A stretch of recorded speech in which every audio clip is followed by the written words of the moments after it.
DNA ಪರೀಕ್ಷೆ ಮಾಡುವ ಉದ್ದೇಶದಿಂದ 2017ರಲ್ಲಿ ಕೊಲೆಯಾಗಿದ್ದ ವ್ಯಕ್ತಿಯ ಶವದ ಭಾಗಗಳನ್ನು ಕಾರವಾರದ ಸ್ಮಶಾನದಿಂದ ಮತ್ತೊಮ್ಮೆ ಹೊರತೆಗೆದ ಘಟನೆ ನಡೆದಿದೆ.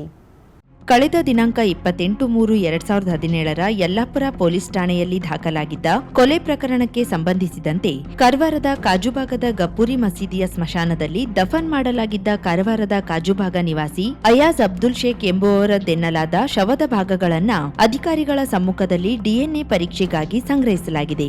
2017ರಲ್ಲಿ ಅರೇಬೈಲ್ ಘಟ್ಟದಲ್ಲಿ ಶವವೊಂದು ಪತ್ತೆಯಾಗಿತ್ತು. ಇದು ಕಾರವಾರ ಕಾಜುಭಾಗದ ಅಯಾಜ್ ಅಬ್ದುಲ್ ಶೇಖ್ ಅವರದ್ದೇ ಎಂದು ಆತನ ಸಂಬಂಧಿಕರು ಗುರುತಿಸಿದ್ರು. ಈ ಕುರಿತು 2017ರಲ್ಲಿ ಯಲ್ಲಾಪುರ ಠಾಣೆಯಲ್ಲಿ ಕೊಲೆ ಪ್ರಕರಣ ದಾಖಲಾಗಿದ್ದು ನ್ಯಾಯಾಲಯದಲ್ಲಿ ವಿಚಾರಣೆ ನಡೆಯುತ್ತಿದೆ. ಈ ಕುರಿತು ಪ್ರತಿಕ್ರಿಯಿಸಿರುವ ಜನಶಕ್ತಿ ವೇದಿಕೆ ಅಧ್ಯಕ್ಷ ಮಾಧವ್ ನಾಯಕ್, ಆ ಸಂದರ್ಭದಲ್ಲಿ ಶವದ ರುಂಡ ಮತ್ತು ಬಲಗೈ ಹಸ್ತವನ್ನ ಡಿಎನ್ಎ ಪರೀಕ್ಷೆಗೆ ಬೇಕು ಎಂದು ಪೊಲೀಸರೇ ಇರಿಸಿಕೊಂಡಿದ್ರು. ಅಂತ್ಯ ಸಂಸ್ಕಾರಕ್ಕೆ ರುಂಡವನ್ನ ನೀಡಿರಲಿಲ್ಲ. ಇದು ಸರಿಯಲ್ಲ. ರುಂಡ ಇದೀಗ ಎಲ್ಲಿ ಹೋಗಿದೆ ಗೊತ್ತಿಲ್ಲ. ಇಂತಹ ನಿರ್ಲಕ್ಷ್ಯ ಮಾಡಿದವರ ವಿರುದ್ಧ ಸೂಕ್ತ ಕ್ರಮ ಆಗಬೇಕು. ಬೇರೆ ಧರ್ಮದವರದ್ದಾಗಿದ್ರೆ ಶವವನ್ನ ಸುಟ್ಟು ಬಿಡುತ್ತಿದ್ರು. ಆಗ ಡಿಎನ್ಎ ಪರೀಕ್ಷೆ ಮೂಲಕ ಸತ್ಯವನ್ನ ಕಂಡುಕೊಳ್ಳಲು ಸಾಧ್ಯವಾಗುತ್ತಿತ್ತೆ.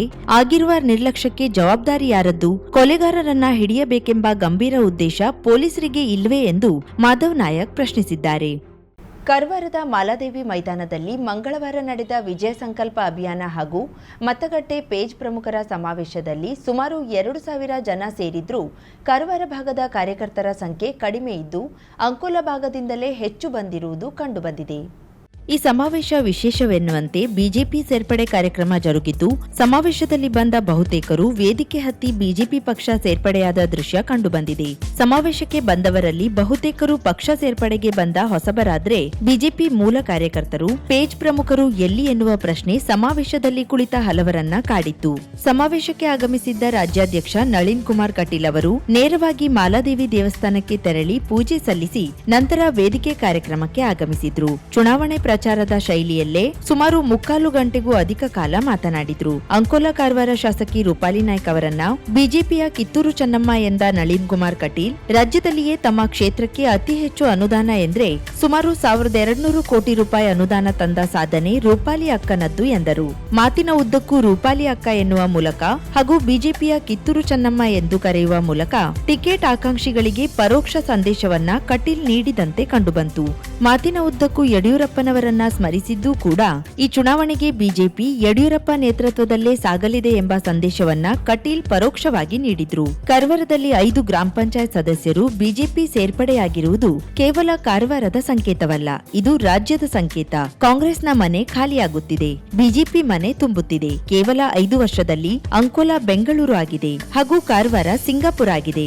ಉತ್ತರ ಕನ್ನಡ ಜಿಲ್ಲೆಯಲ್ಲಿ ಎಲ್ಲಾ 6 ಕ್ಷೇತ್ರಗಳಲ್ಲಿಯೂ ಬಿಜೆಪಿ ಗೆಲ್ಲಲಿದೆ. ತುಳಸಿಗೌಡರಿಗೆ, ಸುಕ್ರಜ್ಜಿ ಗೌಡರಿಗೆ ಯಾವುದೇ ವಶೀಲಿ ಇಲ್ಲದೆ ಪದ್ಮಶ್ರೀ ನೀಡಲು ಮೋದಿ ಕಾರಣ. ಮೋದಿ ಭಾರತ್ ಜೋಡೋ ಮಾಡಿದ್ದಾರೆ, ರಾಹುಲ್ ಅಲ್ಲ ಎಂದರು. ಇಡೀ ಕಾರವಾರವನ್ನ ಅಭಿವೃದ್ಧಿಯ ನಗರವನ್ನಾಗಿ ಪರಿವರ್ತನೆ ಮಾಡಿರುವ, ಇಡೀ ರಾಜ್ಯಕ್ಕೆ ಬಿಜೆಪಿಗೆ ಒಬ್ಬ ಕಿತ್ತೂರ ಚೆನ್ನಮ್ಮನಂತಿರುವ ಸಹೋದರಿ ರೂಪಾಲಿಯವರು, ಈ ರಾಜ್ಯದ ಯುವ ನಾಯಕರು, ನಮ್ಮ ಪ್ರಧಾನ ಕಾರ್ಯದರ್ಶಿಗಳಾಗಿರ್ತಕ್ಕಂಥ ಮಹೇಶ್ ತೆಂಗಿನಕಾಯಿ ಅವರೇ, ವಿಭಾಗದ ಸಬ್ ಪ್ರಭಾರಿಗಳಾಗಿರ್ತಕ್ಕಂಥ NS ಹೆಗಡೆಯವರೇ, ಜಿಲ್ಲೆಯ ಪ್ರಭಾರಿಗಳಾಗಿರ್ತಕ್ಕಂಥ ಭಾರತಿ ಸಂಬಲಗೆಯವರೇ, ಜಿಲ್ಲೆಯ ಸಬ್ ಪ್ರಭಾರಿಗಳಾಗಿರ್ತಕ್ಕಂಥ ಪ್ರಸನ್ನ ಅವರೇ, ನಮ್ಮೆಲ್ಲ ಹಿರಿಯರು, ಆದರಣೀಯರು, ಮಾಜಿ ಶಾಸಕರಾಗಿರ್ತಕ್ಕಂಥ ಗಂಗಾಧರ್ ಭಟ್ ಅವರೇ, ವೇದಿಕೆ ಮೇಲೆ ಅನ್ಯಾನ್ಯ ಜವಾಬ್ದಾರಿಗಳನ್ನು ಹೊತ್ತ ಎಲ್ಲ ಪ್ರಮುಖರೇ, 16 ವರ್ಷಗಳಿಂದ ಮನೆಗಳಲ್ಲಿ ಕಮಲವನ್ನು ಅರಳಿಸಿದ ವಿಚಾರಧಾರೆಗೆ ಬದ್ಧರಾಗಿ ಭಾರತೀಯ ಜನತಾ ಪಾರ್ಟಿಯನ್ನು ಗೆಲ್ಲಿಸುವುದಕ್ಕೆ ಸಿದ್ಧರಾಗಿರ್ತಕ್ಕಂಥ ಎಲ್ಲ ಕಾರ್ಯಕರ್ತ ದೇವರುಗಳಿಗೂ ಪ್ರಣಾಮಗಳನ್ನು ಅರ್ಪಿಸ್ತೇನೆ, ಅಭಿನಂದನೆಗಳನ್ನು ಸಲ್ಲಿಸ್ತೇನೆ. ಮಾಧ್ಯಮದ ಮಿತ್ರರು, ನಾನು ಇವತ್ತು ಕರಾವಳಿ ಜಿಲ್ಲೆಯಿಂದ ಬಂದಿದ್ದೆ. ಕರಾವಳಿ ಜಿಲ್ಲೆಯ ಎಲ್ಲವನ್ನ ಕಂಡಿದ್ದೆ, ಇಡೀ ರಾಜ್ಯವನ್ನ ಪ್ರವಾಸ ಮಾಡಿದ್ದೆ, ಕಲ್ಯಾಣ ಕರ್ನಾಟಕವನ್ನು ಅರಿತಿದ್ದೇನೆ. ಇಡೀ ರಾಜ್ಯದಲ್ಲಿ ಪ್ರವಾಸ ಮಾಡಿ ಮಾಡಿ ಮಾಡಿ ಬಡ್ಕಳವನ್ನು ದಾಟಿ ಇವತ್ತು ಕಾರವಾರಕ್ಕೆ ಬಂದಾಗ ಒಂದು ಸಂಕಲ್ಪ ಅರ್ಥ ಆಗಿದೆ. ಕರ್ನಾಟಕದಲ್ಲಿ 150 ಸ್ಥಾನಗಳನ್ನು ಪಡೆಯುತ್ತೇವೆ, ಕಾರವಾರದಲ್ಲಿ ಗೆಲ್ತೇವೆ. ವಿಜಯ ಸಂಕಲ್ಪ, ವಿಜಯ ಯಾತ್ರೆ ಆಗುತ್ತೆ, ವಿಜಯ ಯಾತ್ರೆ.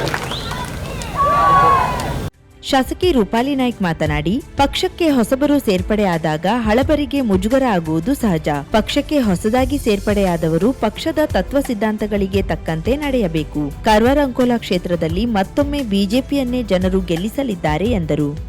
ಈ ಕಾರ್ಯಕ್ರಮಕ್ಕೆ ಬಂದಿರುವಂತ ಎಲ್ಲ ಸಮಸ್ತ ನನ್ನ ಕಾರ್ಯಕರ್ತರಿಗೂ, ಪದಾಧಿಕಾರಿಗಳಿಗೂ, ನಗರಸಭೆಯ, ಪುರಸಭೆಯ ಎಲ್ಲ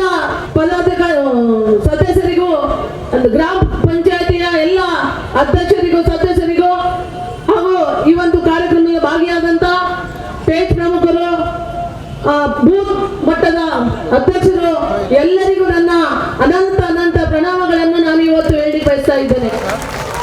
ಇವತ್ತು ನಮ್ಮ ಭಾರತೀಯ ಜನತಾ ಪಾರ್ಟಿಯಲ್ಲಿ ತಾವೆಲ್ಲರೂ ಆ ಫೋಟೋದಲ್ಲಿ ನೋಡ್ತಾ ಇದ್ದೀರಿ. ಪ್ರತಿ ಸಲ ನಾನು ಇದನ್ನು ಹೇಳ್ತೇನೆ.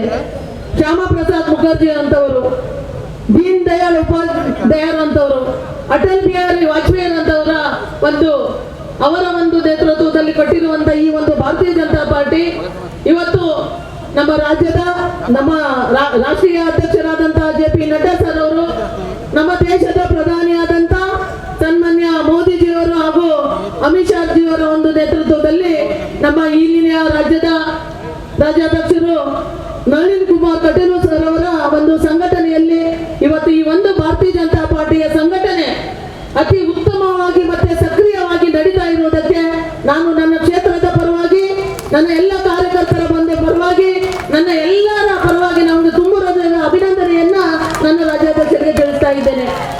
ಪ್ರಾಸ್ತಾವಿಕವಾಗಿ ಮಾತನಾಡಿದ ಬಿಜೆಪಿ ಜಿಲ್ಲಾಧ್ಯಕ್ಷ ವೆಂಕಟೇಶ್ ನಾಯಕ್, ಇದುವರೆಗೆ ಹಳಿಯಾಳ ಕ್ಷೇತ್ರದಲ್ಲಿ ಬಿಜೆಪಿ ಗೆಲುವು ಕಂಡಿಲ್ಲ.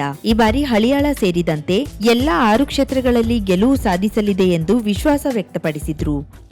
ಈಗಾಗಲೇ 2023ರ ಚುನಾವಣೆಯ ಸಂದರ್ಭ ನಮ್ಮ ಕಣ್ಮುಂದೆ ಬರ್ತಾ ಇದೆ.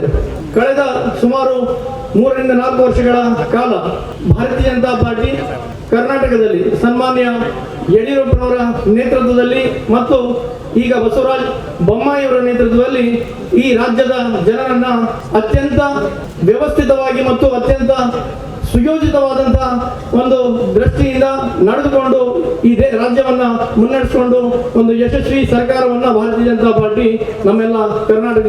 ವೇದಿಕೆಯಲ್ಲಿ ಬಿಜೆಪಿ ರಾಜ್ಯ ಪ್ರಧಾನ ಕಾರ್ಯದರ್ಶಿ ಮಹೇಶ್ ತೆಂಗಿನಕಾಯಿ, ಮಾಜಿ ಶಾಸಕ ಗಂಗಾಧರ್ ಭಟ್, ಡಾಕ್ಟರ್ ನಿತಿನ್ ಪಿಕ್ಕಳೆ, ಭಾರತಿ ಜಂಬಗಿ, ನಾಗರಾಜ್ ನಾಯಕ್, ಪ್ರಕಾಶ್ ನಾಯ್ಕ್, ರಾಜೇಂದ್ರ ನಾಯ್ಕ್, ಸುಭಾಷ್ ಗುನ್ಗಿ, ನಾಗೇಶ್ ಕುರ್ಡೇಕರ್, ಸಂಜೀವ್ ನಾಯಕ್, ಹೂವಾ ಖಂಡೇಕರ್, ನಯನಾ ನೀಲಾವರ, NS ಹೆಗಡೆ, ಚಂದ್ರು ಎಸಳೆ, ಶಾಂತಲಾ ನಾಡಕರ್ಣಿ, ಸೂರ್ಯಪ್ರಕಾಶ್ ಬಸೆಟ್ಟಿ, ಉದಯ್ ಬಸೆಟ್ಟಿ ಮೊದಲಾದವರು ಉಪಸ್ಥಿತರಿದ್ದರು. ಇನ್ನು ವಿಧಾನ ಪರಿಷತ್ ಸದಸ್ಯ ಗಣಪತಿ ಉಳ್ವೇಕರ್ ಅನುಪಸ್ಥಿತಿ ಎದ್ದು ಕಂಡಿತ್ತು.